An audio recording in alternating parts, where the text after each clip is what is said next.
Look, look, look, look, look, look, and look again. A dessert, creamy, super easy to make with pure coconut flavor, and it's super easy to prepare. Look at this incredible texture. Today it's time to enjoy.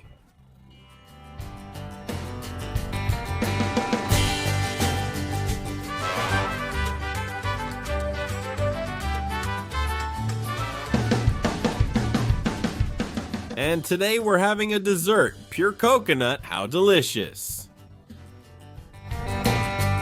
Hello, sweet tooths. Here we are one more day.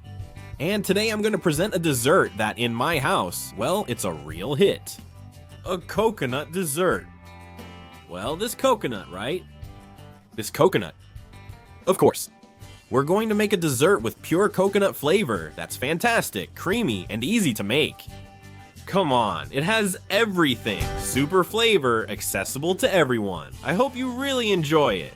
And I also remind you that at the end of the video, I'll leave you the list of ingredients, so you can grab a pen and paper and write them down calmly. If you're in a big hurry to know them, you can already read them down here in the information box. Let's go with the clock. The first thing we're going to do is prepare the mold. In my case, it's 20 centimeters in diameter. As you can see, I've poured a good amount of liquid caramel inside, and I spread it both on the bottom and on the sides. On the other hand, let's take a large container, in my case, directly the blender jar, and add the 6 eggs there. You can do it with another type of blender, no problem. We also add 2 cups of condensed milk, a small can, or about 400 milliliters. There it all goes in. We also add the shredded coconut, in this case 1 cup, which as you can see takes up a lot of space because shredded coconut is very light, only 55 grams. We add the coconut, and now the next ingredient, the coconut milk, also 2 cups or 400 milliliters, which is basically 1 can of this, goes in. That's perfect.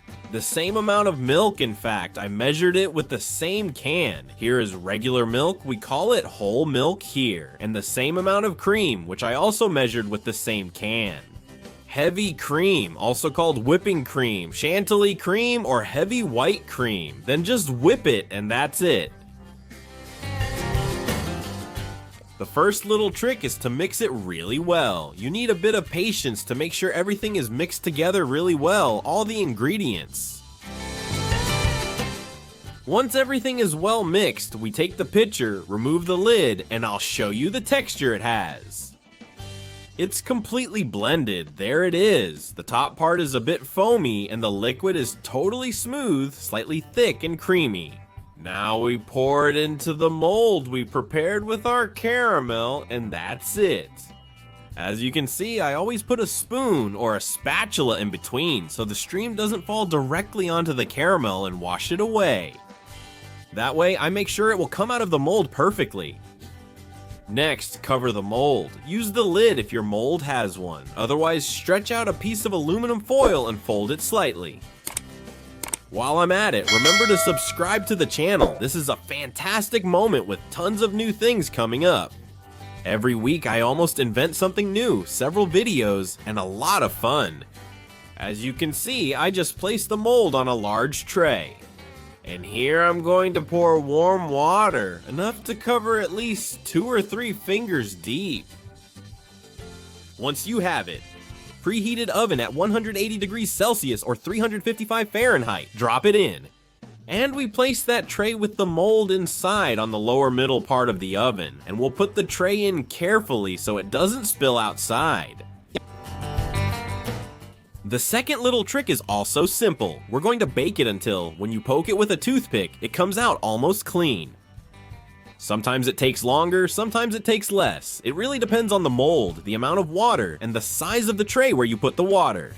So don't worry if it takes a bit longer or a little less. In my case, it took 90 minutes with heat from above and below, and if possible, without a fan. My advice is, when it's been about an hour or so, do this gesture.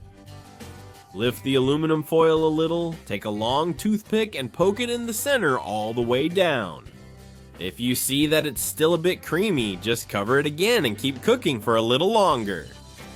That's how you check, and as soon as the toothpick comes out clean, it's ready.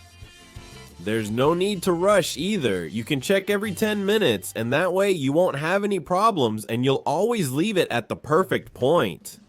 In my case, I think it's done. I'm going to insert the toothpick, check it, it's clean, so I can take the mold out knowing that this is ready. I just need to put on the gloves, which is essential so you don't burn your hands, and take our mold and wait for it to cool down right here on this rack. Once it's cooled down a bit, you can pick it up and take it to the fridge or refrigerator.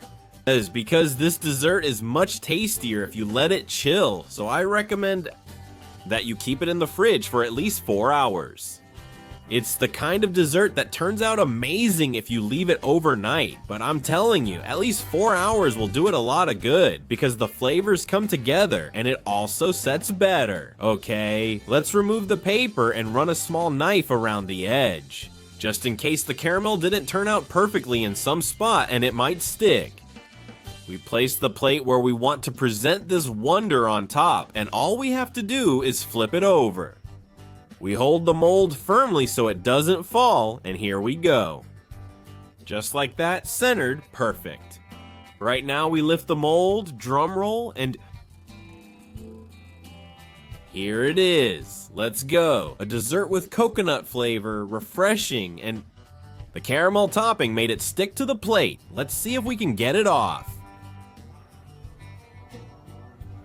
Oh, nice! Look how it looks. A fantastic dessert, and here the best part that people eat is the inside. Creamy, creamy, perfectly set, and with this amazing look. Honestly, it's a texture halfway between a flan and a pudding. It's very creamy. And look, look, look, look. It almost falls apart just with the weight of the spoon. It's amazing. Who wants to be the owner of this spoon? I imagine a lot of you do because my mouth waters every time I see it. A dessert with an incredible finish that's super easy to make in a blender and doesn't take much work. I always enjoy these desserts with a spoon, but I've seen a lot of comments where you think it's an abomination and say that desserts like this should be eaten with a fork. Well, honestly, I don't care what you eat it with as long as you enjoy it. But I'd find it funny if you told me in the comments what you use. That way, we open up the little poll and clear up any doubts. Look at how the whole dessert looks. It looks fantastic on the table, and if you cut it, it looks even better. Surprise effect, lots of flavor, few ingredients, and minimal effort. Enjoy! Here it was easy, and look how it turns out. Look, look, look, look, look, look. How fantastic. With that fresh aroma that coconut always gives, and you see that it has a soft, creamy texture. Well, I'll show you the taste right now.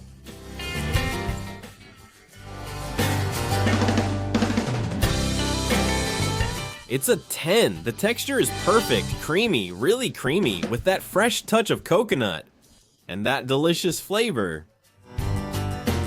You have to try it, you're going to love it.